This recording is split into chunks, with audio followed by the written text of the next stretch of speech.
In this video, we're going to show you how to replace the fuel door on your Ford Focus. Let's get started. Open the fuel door. Using a flat blade screwdriver, we're going to get up under this door.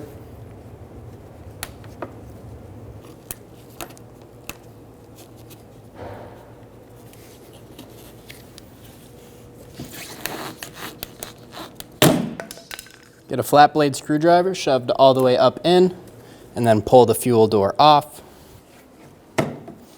When we shove our screwdriver up behind the door, we're trying to get onto this clip and push it up so that it releases off of the tab on the door.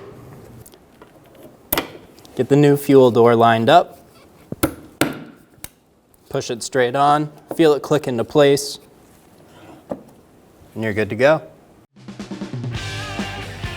When only the best will do, demand TRQ. The only company that lets you view before you do.